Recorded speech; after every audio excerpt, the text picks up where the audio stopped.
Hello friends, learning sir में एक मरतबा फिर आपका खैर मकदम है। मैं हूं हसन शेख, लेकर आया हूं टेट से रिलेटेड वीडियो आपके लिए। इस वीडियो में हम लोग टीआईटी के पेपर जो साबका पेपर है उसका इयादा और उसका रिवीजन करने वाले हैं। यहाँ पर हम लोग देखेंगे कि पेपर में किस तरह से सवाल पूछे गए थे और उसका हल किस तरह से हैं। जितना हो सके क्वेश्चंस को सॉल्व कीजिए, प्रैक्टिस कीजिए। प्रैक्टिस इंपॉर्टेंट है। बहुत सारे लोग ये करते हैं कि व्हाट्सएप पे चैटिंग में उसको सॉल्व करने को सोचते हैं। तो आप एक बात याद रखिए कि आपका रिवीजन अलग चीज़ है और पेपर की स्टडी ये एक अलग चीज़ है। अगर आप लोगों की पूरी स्टडी हो चुकी है और आप व्हाट्सएप पे इमेजेस जो आ रही है उसको चैटिंग करके उसका आंसर दे रहे हैं तो ये आपके लिए बेस्ट है, क्योंकि आपका रिवीजन हो रहा है। लेकिन अगर कुछ लोग ऐसे भी हैं कि जो उसके बारे में कुछ भी नहीं जानते, उसके उसूल जवाब कुछ भी नहीं मालूम उनको, और वो सिर्फ चैटिंग कर रहे हैं और किसी ने जवाब दे दिया कि राइट आंसर ये है और उससे रीजनिंग पूछ रहे हैं और कोई कॉम्प्लिकेटेड बात है तो आप उससे बिल्कुल भी डिप्रेशन में जा सकते हो। तो बेहतर ये है आप लोग जो सॉल्यूशन के पीछे जाइए। और अगर आपका इयादा चल रहा है तो बिल्कुल आप व्हाट्सएप चैटिंग पे भी जो ग्रुप्स में जो आ रहे क्वेश्चंस तो वहाँ पर उससे आपको बेनिफिट मिलेगा। लेकिन कब? अगर आपका इयादा चल रहा होगा तो। और वहाँ से डिप्रेशन में बिल्कुल भी मत जाइए। सोच लीजिए यहाँ से कि ये क्वेश्चंस अगर रिपीट हो रहे हैं तो आप लोग उसका पहले बेस क्लियर कीजिए, उसकी बुनियाद क्लियर कीजिए कि उसका सवाल का जवाब आपको कहाँ से मिलेगा। और अगर आपको सवाल का जवाब मिल जाएगा तो आप उस क्वेश्चन को हल कीजिए। उम्मीद करता हूँ मेरी बात आपको समझ में आ गई होगी। तो बढ़ते हैं हमारे टॉपिक पर। तो देखिए, आपको ये सवाल दिया गया है, यहाँ पर आपको पूछा गया है ये जो शक्ल आपको दी गई है और आपको पूछा गया है कि फाइंड एक्स की वैल्यू क्या है, एक्स की कीमत क्या है। तो इससे पहले हम थोड़ा पस मंजर में बात कर लेते हैं। आप जानते हैं कि हम लोगों ने जाविया के बारे में जब देखा था तो आप जानते हैं कि ये पूरी लाइन का जाविया ये यहाँ से यहाँ तक इसकी पैमाइश कितनी होती है? 180 दर्जा, राइट है। ये 60 प्लस ये 40 प्लस 4x, ये अगर तमाम जावियों की पैमाइश का मजमुआ कर दूं तो ये आपका हो जाएगा 180 दर्जा। ये आप जानते हैं। तो हम जमा करते हैं तो ये आपका हो गया 40 जमा 60, ये हो गया आपका 100 जमा 4x बराबर 180। 4x जैसे है उसको वैसे ही रहने दीजिए, 180 जैसे वैसे ही रहने दीजिए। ये प्लस 100 है, ये यहाँ पे जाकर माइनस 100 हो जाएगा। तो आपका 4x बराबर बचेगा आपके पास, ये बचेगा आपका 80। यहाँ पर x बराबर 80, यहाँ पर 4 ज़र्ब कर रहा है, यहाँ पर आएगा तकसीम करेगा 4। तो आप यहाँ पर x की कीमत मालूम कर सकते हैं। 4 1 4, 4 2 8, 0 का 0। तो आपको बचा x बराबर 20। यहाँ पर आपको x की कीमत मालूम पड़ गई है। आपको सिर्फ x की कीमत ही पूछी गई है, ठीक है। तो x की कीमत आपने बता दी 20 है। अगर आपसे पूछा जाता कि ये कितनी कीमत है तो आप बता सकते थे। आप यहाँ पर 4x यानी कि 4 ज़र्ब 20, तो ये हो गया 80, ठीक है। लेकिन यहाँ पर हमारे सवाल में क्या पूछा गया है? सिर्फ x की कीमत मालूम करना है। तो आपने x की कीमत पहले ही मालूम कर ली है, ठीक है। आई होप कि ये सवाल आपको समझ में आ गया होगा और इससे रिलेटेड जो भी सवाल है आपको इसी तरह से उसको हल करना है, ठीक है। बढ़ते हैं अगले सवाल पर। अगले सवाल में आपको पूछा गया है कि 80 अंडर रूट करके दिया गया है आपको और कहा गया है कि इसका आंसर आपको बताना है, इसका जवाब आपको बताना है। आपके पास 4 ऑप्शंस भी दिए गए हैं, उसका इसमें बेनिफिट मिलेगा आपको। आपने अगर हमारी वीडियो देखी होगी इससे पहले रूट वाली कि हम किस तरह से जो है 5 सेकंड में अंडर रूट मालूम करते हैं, तो आप इसका आंसर दे सकते हो। अगर आपने नहीं देखा है वो वीडियो तो मैं इसकी लिंक डिस्क्रिप्शन में डाल रहा हूँ, आप उसको देखिए। और सिर्फ देखिए मत बल्कि उसको प्रैक्टिस कीजिए। अगर आपने इसकी प्रैक्टिस की है तो आप इसका आंसर दे सकते हो। लेकिन अगर आपकी प्रैक्टिस नहीं है तो आप इतनी क्विक आंसर नहीं दे पाएंगे। तो देखिए ये है 84। अब ये 84 मतलब ये किसका स्क्वायर है? ये है 81, मतलब 81 के करीब है, मतलब 9 के स्क्वायर है, ठीक है। तो ये हो गया पहला अदद आपको मिल गया 9। अब अगला अदद हम मालूम करेंगे, लेकिन मुझे अगला अदद मालूम करने की ज़रूरत ही नहीं है। 9 की सीरीज़ वाला यहाँ पर ऑप्शंस आपको जो 4 दिए गए हैं, आपका ऑप्शन है 92। तो जाहिर सी बात है आपका 92 राइट आंसर है। हाँ, अगर आप इसकी तफसील जानना चाहते हैं तो आप वीडियो में देख सकते हैं। देखते हैं अगला सवाल। आपको ये शक्ल के ऊपर दिया गया है और पूछा गया है कि इसमें कितने मुसल्लस हैं। अब यहाँ पर मैं जो भी टॉपिक डील कर रहा हूँ ना, तो एक सवाल में हम 2-3 कंसेप्ट को, 2-3 तस्वुरात को लेकर चल रहे हैं। सबसे पहले मुसल्लस। मुसल्लस किसे कहते हैं? 3 जिलों वाली बंद शक्ल को मुसल्लस कहते हैं। यानी कि ये एक जिला, ये दूसरा जिला, ये तीसरा जिला, लेकिन वो शक्ल कैसी होनी चाहिए? बंद रहना चाहिए। इसे हम कहते हैं मुसल्लस। ठीक है, अभी देखते हैं हम लोग आगे कि पूछा गया है कि इसमें कितने मुसल्लस हैं। तो हर जगह पर फॉर्मूले लगाना आपको मुश्किल हो जाता है। कभी कभी फ्रंट पे क्वेश्चन रहते हैं जो आप देखकर उसको जवाब दे सकते हो। 1 2 3 4 5 6 इस मुसल्लस तो ये हो गए। उसके अलावा यहाँ पर एक ये दिख रहा है आपको 7, और ये वाला दिख रहा है 8। तो इस तरह से इसमें 8 ट्रायंगल्स हैं। Okay, next question. अगला सवाल है आपका ज़र्ब का। इसमें दिया हुआ है 5 6 8 4 2 मल्टीप्लाइड बाय 6 5 7। तो यहाँ पर आपको क्या करना है? यहाँ पर आपको मल्टीप्लाई करना है। इसमें ये करके मैं अपना और आपका वक्त वेस्ट नहीं कर रहा हूँ। आप इसका स्क्रीनशॉट ले लीजिए। और हाँ, ये आसान सवाल समझ के इसको छोड़िए मत, इसकी प्रैक्टिस कीजिए। ज़र्ब के हर एक पेपर में सवालात हैं ज़र्ब के और जमा के, लेकिन होता क्या है कि आप लोगों ने कैलकुलेटर पे आपको हल करने की आदत है, आपकी प्रैक्टिस छूट चुकी है। अगर आप ये सवाल को हल करने में 1 मिनट लगा देते हो, 2 मिनट लगा देते हो, तो यहाँ पर आपका वक्त ज़ाया हो रहा है। अगर आप इसकी प्रैक्टिस कर लेंगे तो यही सवाल आपका 20 सेकंड में, 30 सेकंड में आपका हल हो सकता है आसानी के साथ। ठीक है, तो नेक्स्ट क्वेश्चन से एक सवाल पूछ रहा हूँ कि अगर आपको कह दिया जाए कि एक स्क्वायर टाइप का आपका फुटबॉल का ग्राउंड है और इसमें एक ज़िले की लंबाई यानी एक साइड की लेंथ आपको दी गई है कि 210 मीटर है। कितनी है? 210 मीटर है। तो क्या आप इस पूरे फुटबॉल का अहाता मालूम कर सकते हैं, पेरीमीटर मालूम कर सकते हैं? तो जी हाँ, हम मालूम कर सकते हैं। क्या करेंगे? हम ये जमा ये जमा ये जमा ये कर देंगे तो आपका जवाब आ जाएगा। मतलब आपका 210 जमा 210 जमा 210 जमा 210 कर देंगे तो ये आपका आंसर आ जाएगा। अब कुछ लोग सोच रहे होंगे कि सर ने ये प्लस प्लस करके क्यों किए? ज़र्ब भी तो कर सकते थे। तो अगर आप एक ही कीमत को 4 मरतबा ज़र्ब कर देंगे तो भी आपका आ जाएगा, आंसर वही आने वाला है। उसका फॉर्मूला भी वही है, 4 ज़र्ब ज़िला। ये एक ज़िले को 4 से ज़र्ब कर देंगे तो आपका अहाता मालूम हो जाता है। और आपको पता है कि हम ज़ाब्ते के पीछे ज़्यादा फोकस नहीं करते हैं क्योंकि ज़ाब्ते अक्सर याद नहीं होते हैं। तो बहरहाल हमने यहाँ पर इसका अहाता मालूम कर लिया है, तो ये हो जाएगा अहाता 840। और यहाँ पर 840 मीटर है।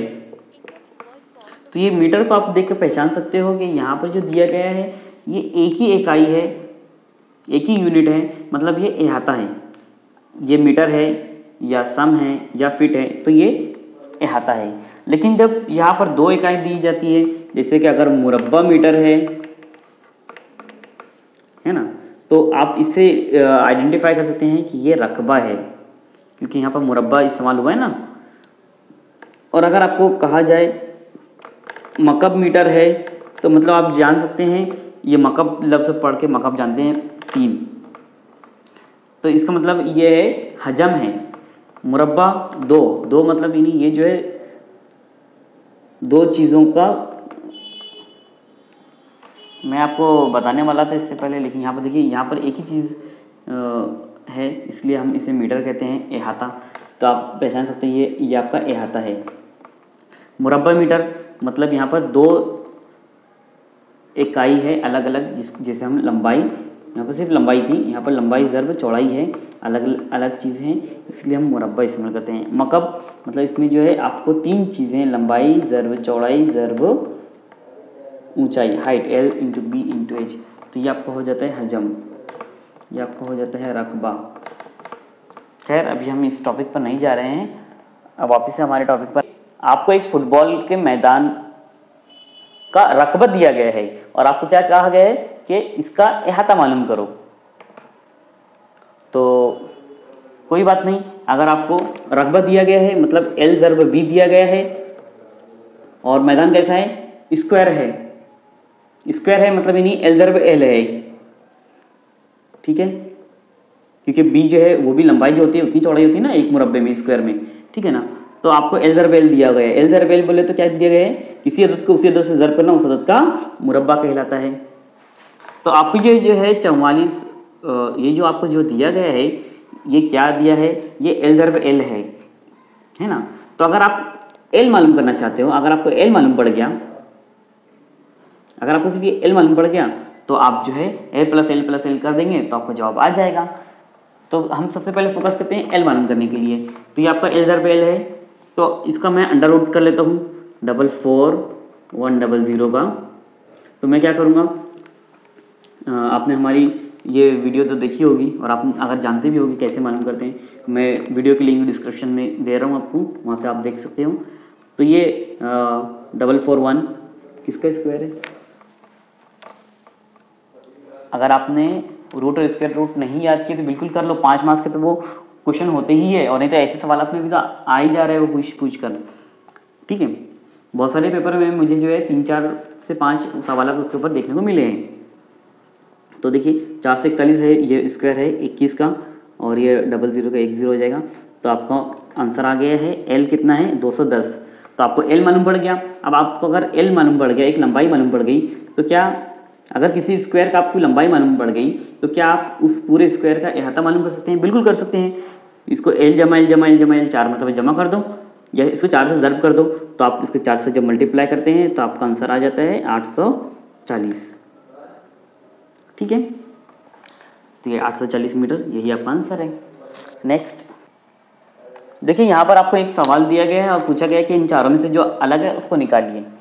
तो मैंने कहा था आपको कि रीजनिंग में बहुत सारे सवाल, हम बहुत सारे मेथड अप्लाई करते हैं। क्या क्या अप्लाई करते हैं हम, जो है ताक अदद, जुज़ अदद, फिर उसके अलावा आप उसके अंदर देखते हैं मुरब्बा है, मकब है। तो यहाँ पर देखिए उसी के ऊपर से सवाल है। आपको किसी भी अदद के मुरब्बा अदद तो मालूम होंगे, याद होंगे, आपको नहीं याद होंगे तो मैं आपको यहाँ पर स्क्रीनशॉट दे रहा हूँ, आप उसको याद कर लीजिए, उसको स्क्रीनशॉट ले लीजिए, है ना, इस इमेज का, और स्क्वायर को याद कर लीजिए। यहाँ पर मैं आपको मकब के भी दे रहा हूँ, मकब भी आप उसको याद कर लीजिए। मकब होता क्या है,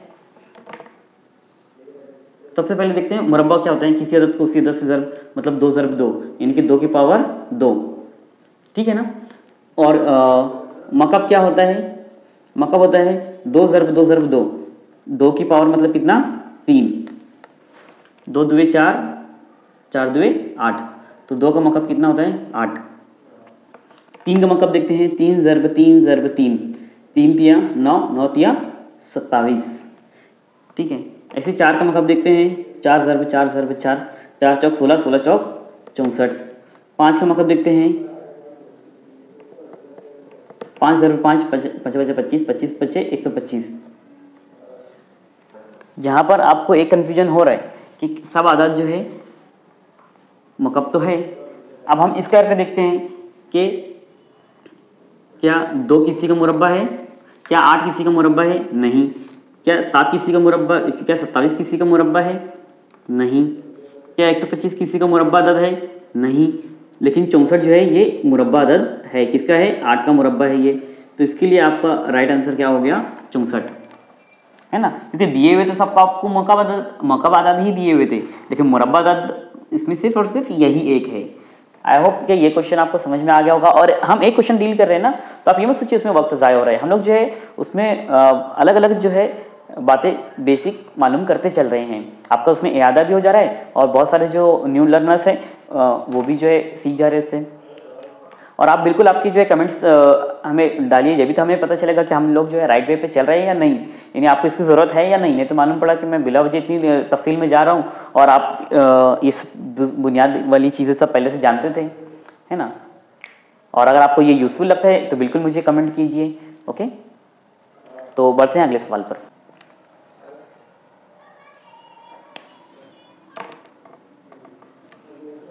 देखिए ये एक सवाल आपको दिया गया है और पूछा गया है इकाई दहाई सैकड़ा हज़ार 2574, यह अदद में आपको 7 और 5 की अगर मैं मकामी कीमत पूछूं तो आप क्या बताएंगे।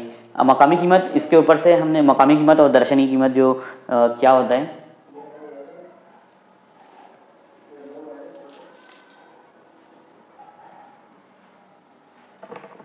किसी भी अदद की मकामी कीमत क्या होती है इसके बारे में आप जानते हैं, और अगर नहीं जानते हैं तो उसकी भी मैं लिंक डिस्क्रिप्शन में दे रहा हूँ, एक वीडियो उसके ऊपर भी हमने बनाई थी। बहरहाल ये बेसिक सी चीज़ है। मकामी कीमत मतलब वो किस मकाम पर है। पहला अदद है इकाई, दूसरा है दहाई, तीसरा है सैकड़ा और उसके बाद है हज़ार। तो दहाई के मकाम पर यहाँ पर है 7, तो 7 की मकामी कीमत, 4 की मकामी कीमत हो गई 4, 7 दहाई के मकाम पर है, 7 की मकामी कीमत हो गई 70, 5 सैकड़े के मुकाम पर है तो इसकी मकामी कीमत हो गई 500, और 2 हज़ार के मुकाम पर है इसकी कीमत हो गई 2000। यही है आदात की मकामी कीमत। अगर मैं सिर्फ इसमें इतना पूछा होता कि 7 की मकामी कीमत क्या है 70 और 5 की मकामी कीमत क्या है तो 500, ये आपका जवाब था। लेकिन सवाल आपसे ये नहीं पूछा गया, आपसे सवाल पूछा गया है कि आपको 7 और 5 की जो दोनों मकामी कीमत है इन दोनों का फ़र्क मालूम करना है, इन दोनों की तफरीक करके आप कितना उन दोनों में फ़र्क है। तो देखिए मैं 500, 5 की मकामी कीमत जो 500 है और 7 की मकामी कीमत जो है 70 है, तो इन दोनों का फ़र्क मालूम करता है। आप ये भी जानते हैं इकाई के नीचे इकाई आना चाहिए। हाँ, तो सिफर में से 7 नहीं जाएगा, ये हो जाएगा 4, 10 में से 7 गया, ये आपको बचा 3, 4 जो है वैसे ही। तो आपका आंसर क्या है यहाँ 430, यानी इन दोनों के मकामी कीमत में कितना फ़र्क है 430। बढ़ते हैं अगले सवाल पर। देखिए इस सवाल को किस तरह से हल करेंगे। यहाँ पर लिखा हुआ है 3 की पावर 4, मतलब आप जानते हैं 3 ज़रब 3, 3 का मुरब्बा होता है, 3 ज़रब 3 ज़रब 3, 3 का मकाब होता है। लेकिन 3 ज़रब 4 में आप क्या करेंगे, 3 तिया 9, 9 तिया 27, 27 तिये 81, 81। तो यही आपका राइट आंसर है। ठीक है,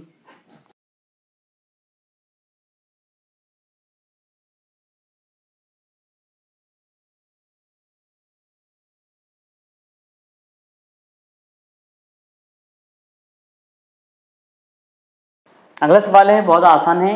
यहाँ पर आपको पूछा गया है कि कौमी परचम की लंबाई और चौड़ाई का तनासुब क्या होता है। ये मैं क्वेश्चन इसलिए ले रहा हूँ, ये क्वेश्चन के आप हो, क्योंकि हम हैं इंडियन, हम हैं हिंदुस्तानी, और हमें हमारे कौमी परचम के बारे में तफसील तो हर हिंदुस्तानी को तो होना ही चाहिए। तो यहाँ पर हम इसका तनासुब देख लेते हैं। इसका रेशियो आपको दिया गया है 2:3, यानी लंबाई जो है 2 और चौड़ाई इसकी 3 होना चाहिए। लंबाई 2 और चौड़ाई जो इसकी 3 इस तरह से होना चाहिए। इसका मतलब ये कि आपको अगर 2 मीटर उसकी लंबाई है तो 3 मीटर वो चौड़ा होना चाहिए, इसी के तनासुब में रहना चाहिए, है ना। अगर लंबाई 2 इंच है तो ये 3 इंच रहना चाहिए। अब तनासुब का मतलब आप जानते हैं, इसके ऊपर हमने भी किया था। अगर मैं जैसे यहाँ पर 4 से ज़रब कर रहा हूँ तो यहाँ पर भी 4 से, तो 2 चौक 8, 3 चौक 12। अगर आपको एक सवाल ये दे दिया जाए इसी के मुनासबत से और आपको पूछ लिया जाए क्या हमारे परचम की का तनासुब जो दिया गया है 2:3 दिया जाए और इस तरह से सिमिलर 3-4 एग्जाम्पल्स दे दी जाए और आपको पूछा जाए कि इनमें से कौन सा तनासुब गलत है, तो ये भी अगर आप इसको डिवाइड करेंगे तो ये आपका हो जाएगा 4 4 का 4, 4 2 8 और 4 तिया 12, ये भी 2:3 हो गया। और इस तरह से और भी एग्जांपल अगर आपको दे दी जाए तो आपको तनासुब देख लेना है कि हाँ यही तनासुब तो है। ठीक है, यानी 8 मीटर लंबा 12 मीटर चौड़ा है अगर, तो भी आपका वही तनासुब है। ठीक है ना। तो यहाँ पे एक तनासुब का लफ्ज़ भी आपको शायद क्लियर हो जा रहा होगा। इसके ऊपर हम लोग देखेंगे इंशाल्लाह, वक्त अगर रहा तो बनाएंगे वीडियो, नहीं तो बढ़ते हैं आगे। अरे हाँ, ज़रब पर से याद आया कि किसी भी अदद बहुत बड़ा अदद दे दिया जाए, आपको बहुत बड़ा अदद दे दिया जाए और आपको कहा जाए उसको 11 से ज़रब करना है, तो ज़रब तो आप कर लेंगे, लेकिन उसकी भी शॉर्ट ट्रिक क्या है, 11 से किसी अदद को ज़र्ब कैसे करते हैं उस के लिए मैं लिंक डिस्क्रिप्शन में डाल रहा हूँ, वो वीडियो भी आप देख लीजिए। आपका वक्त जहाँ पर आपको 1 मिनट लगने वाला है ज़र्ब करने में, वहाँ पर आप 5 से 6 सेकंड में इसका जवाब हासिल कर सकते हैं। ठीक है, 11 का मल्टीप्लिकेशन किस तरह से करते हैं, तो वो वीडियो भी आप देख सकते हैं। आगे बढ़ते हैं। 8147 प्लस 3374, इसमें माइनस 5407 प्लस जो भी है वॉट एवर। तो यहाँ पर आपको ये सवाल दे रहा हूँ, इसका स्क्रीनशॉट ले लीजिए, इसको आप हल कर कीजिए। कैसे हल करेंगे? बॉडमास के रूल पर। यहाँ पर ब्रैकेट और ऑर्डर पावर्स वगैरह कुछ नहीं है, डिवीजन भी नहीं है, मल्टीप्लिकेशन भी नहीं है, एडिशन और सब्सट्रैक्शन है। तो एडिशन सब्सट्रैक्शन सबसे पहले क्या करते हैं, आप करते हैं एडिशन। तो एडिशन वाले एडिशन कर लेंगे, फिर जो बच्चेगा सब्सट्रैक्शन वाले रकम में सब्सट्रैक्ट करना है, आपका आंसर आ जाएगा। ठीक है, 4891 आपका आंसर आएगा। तो इसको हल कीजिए। इसमें आप देखिए जितना हल करेंगे, जितनी प्रैक्टिस करेंगे, उतना आपका वक्त बचेगा। अगला सवाल, हमको ये अंडर रूट दिए गए हैं इतने सारे, और आपको कहा गया है कि इसका जो है आपको क्या करना है, बोलो क्या करना है? इसका जो है आपको जवाब मालूम करना है। पहला उसूल आपने इसमें बॉडमास यूज़ करना है।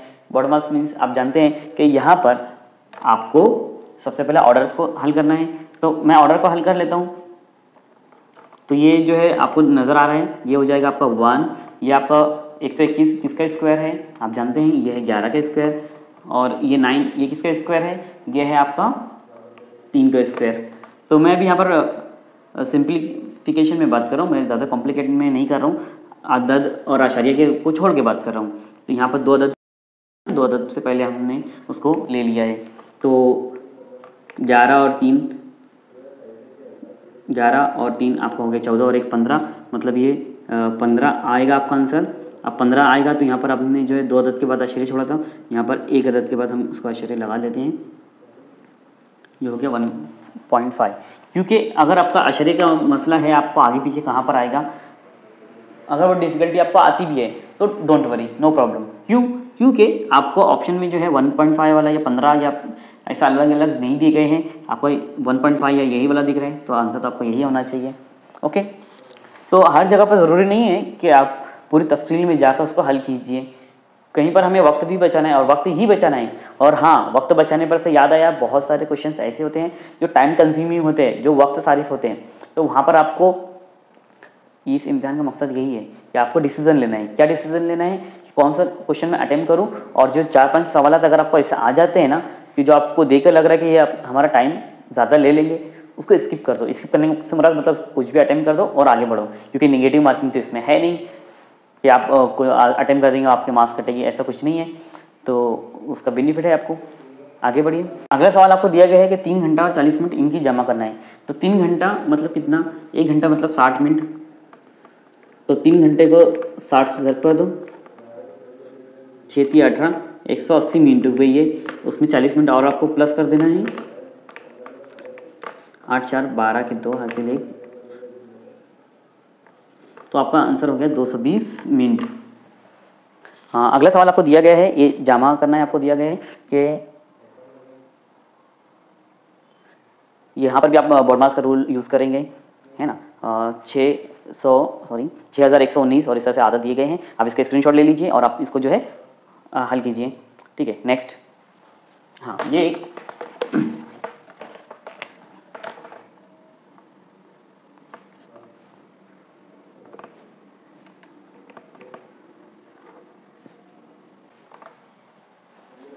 हाँ, ये आपको क्वेश्चन दिया गया है। इसे हल करने से पहले मैं आपसे एक सिंपल सा सवाल पूछ रहा हूँ, मुझे उसका जवाब बताइए। -19 को अगर मैं 19 से तकसीम करता हूँ तो हमारा आंसर क्या आएगा? ठीक है, 19 का 19, 19 का 19, और ये जो भी जवाब में अगर एक माइनस है तो आपके जवाब में -1 माइनस लग जाएगा। ठीक है ना। और अगर यहीं पर आपका -19 बटे -19 होता है तो आपका जवाब क्या होता है? ये माइनस माइनस भी आपका कैंसिल हो जाता है, और 19 का 19, 19 का 19, तो आपका जवाब सिर्फ 1 होता है। तो ये माइनस का फॉर्मूला रूल आपको समझ में आ गया। इसमें जो जो रूल इस्तेमाल होने वाले हैं हम उस सबको भी यहाँ पर देखते चलेंगे। तो जो है क्यूब के बारे में दिया गया है।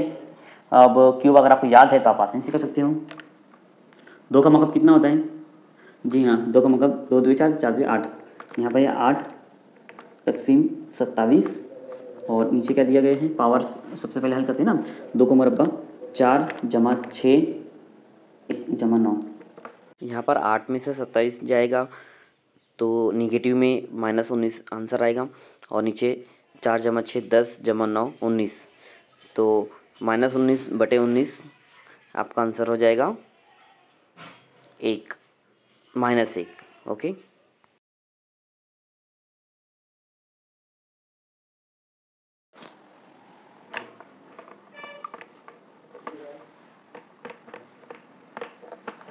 हाँ देखिए ये सवाल दिया गया है। अब यहाँ पर आपको हवास बाख्ता रहना है, बिल्कुल अलर्ट रहना है। किस चीज़ के अलर्ट रहना है कि आप क्वेश्चन देखो, रीजनिंग का मतलब ये होता है ना कि आप कॉम्बिनेशन पहचानो।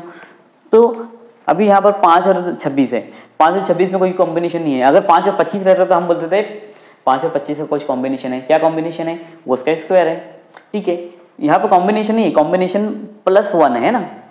तो अगर कॉम्बिनेशन +1 है तो 8 का स्क्वायर क्या होता है, जी हाँ 64, 64 जमा 1 65, यहाँ पर 65 आ जाएगा।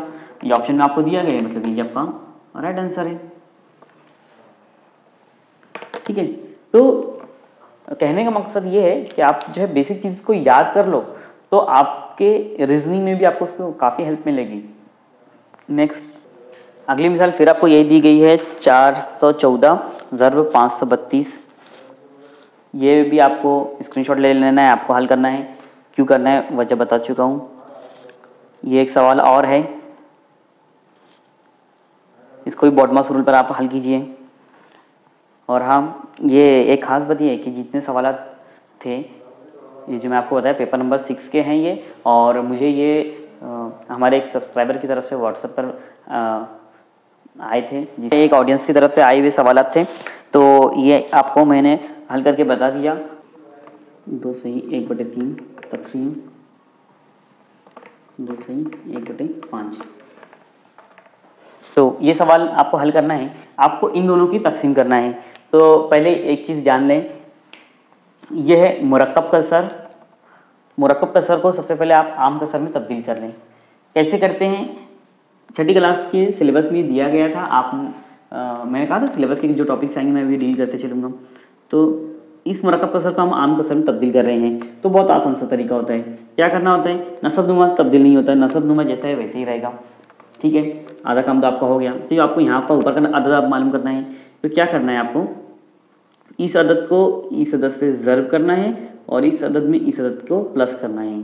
ठीक है, हम जा रहे हैं जो एरो लेकर, तो उसमें आपको समझ में आ जाता है कि ये इसकी जो है ज़र्ब हो रही है और यहाँ पे इसकी प्लस हो रही है। यानी कि 3 2 6, 6 में 1 मिलाए तो हो गया 7।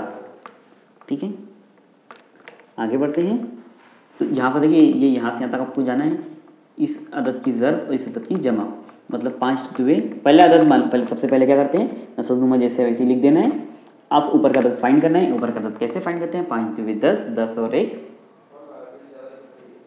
11। आपका जो ये मुरक्कब कसर है वो एक आम कसर में तब्दील हो चुकी है।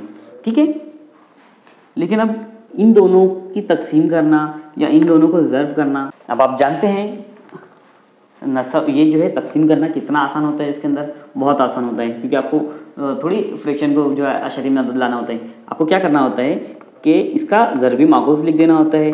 ज़रबी माकूस बोले तो अगर इसको तकसीम करना है, तकसीम करना मतलब क्या, उसका ज़र्ब लिख देना, उसका उलट लिख देना। तो मैं निशानी बदलूंगा, तकसीम की जगह पर मैं लिख दूंगा ज़र्ब, और 11/5 लिख दूंगा मैं 5/11। यही होता है इसका ज़र्ब करना। ठीक है, ये तकसीम की जगह इसको मैंने क्या कर दिया, इसको ज़रबी माकूस लिख दिया। समझ में आया। अब ये 5 7 को ज़र्ब कर रहे हैं, 25 70 को हो गया 35 और 11 3 33। तो यही आपका आंसर है, ज़्यादा मुश्किल नहीं था। ये आज का एक आखिरी सवाल है, इसको यहाँ पर हम डील करके ख़त्म करते हैं। जुफ्त आदाद और पाक आदाद क्या है। ठीक है,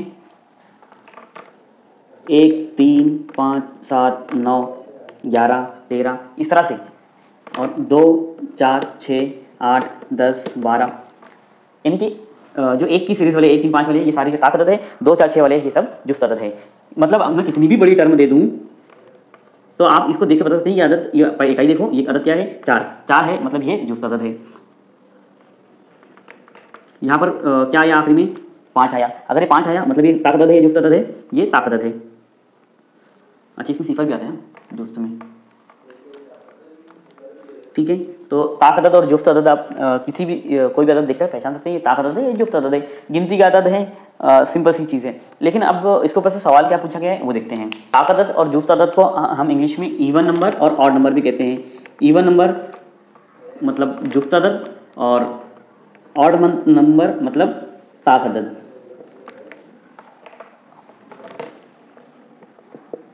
हमने इसे देखा भी था कि जो ताक अदद है वो ऑड नंबर भी कहते हैं। इसको याद रखने के लिए मैंने ट्रिक भी बताया था आपको कि ये जो है ऑड नंबर, इस तरह से आपको आने वाले अदद या ताक अदद, वो ताक नहीं रहते आपको परेशान करने के लिए, लोग इसको याद रख सकते हो,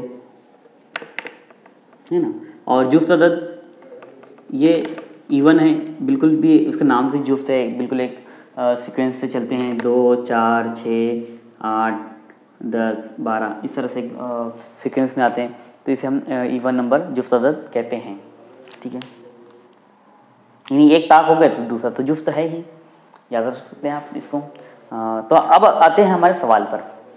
जुफ्त आदत का औसत, तो 2 से लेकर 12 के दरमियान तक, इसके अंदर का 2 से 12 के दरमियान जुफ्त आदत। 2 से 12 के अंदर आदत कौन कौन से आ रहे हैं? 3 4 5 6 7 8 9 10 11 12 इतने आदत आ रहे हैं। तो इनके दरमियान कौन से आदत? जुफ्त आदत। तो ये तो ताक है, निकाल दो, ये ताक है निकाल दो, ये ताक है निकाल दो, ये ताक है निकाल दो, ये ताक है निकाल दो। तो बचे कौन से जुफ्त आदत? हमारे पास बचे हैं 4, उसके बाद बचा है 6, उसके बाद बचा है 8, उसके बाद बचा है 10। 12 नहीं, क्योंकि वो तो इसके दरमियान ही है, वो बाद में है। तो अब हम इसका औसत मालूम करेंगे। औसत कैसे मालूम करते हैं? हम तमाम आदत की जमा करते हैं, जिसका औसत मालूम करना होता है, और फिर गिनते हैं 1 2 3 4, ये 4 आदत है, इसके लिए इसको हम तकसीम 4 से करेंगे, ठीक है। तो सबसे पहले मैं इनकी जमा कर लेता हूँ। 6 और 4 10, और 10 20 और 8 28, तो 28 तकसीम 4, 4 सत्ते 28, 4 सत्ते 28। तो आपका आंसर आ गया है 7। देखिए यही आंसर आपको दिया गया है। वीडियो काफ़ी लंबी हो चुकी है, अब मुझे यहाँ पर रुकना चाहिए। आई होप कि आपके बहुत सारे कंसेप्ट यहाँ पर क्लियर हो चुके होंगे, और आप लोगों के कमेंट्स और रिप्लाई की वजह से ही मैं यहाँ पर ये वीडियो लेकर आपके साथ हाजिर हुआ हूँ। क्योंकि अच्छा है ना, अगर आपको बहुत सारे लोगों को मेरे बताए हुए तरीके समझ में आ रहे हैं, वो याद रह रहे हैं, आसान रह रहे हैं, तो मेरे पास इल्म था, मैंने आपको शेयर किया, तो आप भी इसी तरह से बिल्कुल आपके पास जो इल्म है, आपके पास जो नॉलेज, ये मेरा नॉलेज, आपके पास जो नॉलेज है वो भी आप लोगों को शेयर कीजिए, और ये मेरी वीडियो को भी लोगों को शेयर कीजिए, ताकि ज़्यादा से ज़्यादा लोग इससे इस्तेफादा कर सकें, वो देख सकें। देखिए, देखना नहीं देखना ये लोगों की चॉइस है, ये लोगों का काम है ना। आपका जिस तरह से मैंने मेरी जिम्मेदारी पूरी की है, आप भी अपनी जिम्मेदारी पूरी कीजिए। ज़्यादा से ज़्यादा हमारी वीडियो को शेयर कीजिए अपने फ्रेंड्स के साथ। अगर आप नोटिफिकेशन को, आप चैनल को सब्सक्राइब करते हैं, तो आपको हमारी वीडियोस और इससे रिलेटेड जो है मैथ्स और ट्रिक्स से रिलेटेड दूसरे जो चैनल्स हैं वो भी आपको शो होंगे, उसके भी वीडियोस आपको नज़र आते हैं, ठीक है। बेल आइकन को या नोटिफिकेशन का अगर आप ऑल पर क्लिक करके सेलेक्ट कर देते हैं, तो हमारी आने वाली अगली वीडियो जैसे ही हम अपलोड करेंगे, आपको भी जो है उसका नोटिफिकेशन आ जाएगा, ठीक है। बाद में आप उसको डिसेबल कर सकते हैं, तो that's your choice. I hope कि अभी तक ये जितने टॉपिक्स आपको बताए गए हैं सब समझ में आ गए हैं। टेट इम्तिहान के लिए एक ही सबसे अहम बात मैं आपको बोलना चाहूँगा कि आप जो है टाइम मैनेजमेंट को लेकर चलिए, और दूसरा इम्तिहान में टाइम मैनेजमेंट को लेकर चलिए, और अभी जब आप कर रहे हो तो आप टाइम मैनेजमेंट के साथ में प्रैक्टिस कीजिए, है ना। जितनी प्रैक्टिस रहेगी उतना आपका वक्त बचेगा। यहाँ पर आपको वक्त भी बचाना है, प्रैक्टिस भी करना है, और पेपर करेंगे तो इंशाल्लाह आपको मेहनत और ईमानदारी के साथ करेंगे तो इंशाल्लाह आप जो है कामयाबी आपको ज़रूर मिलेगी। तो आज की वीडियो में इतना ही, मिलते हैं अगले वीडियो में, तब तक के लिए पढ़ाई करते रहिए। अल्लाह हाफिज़।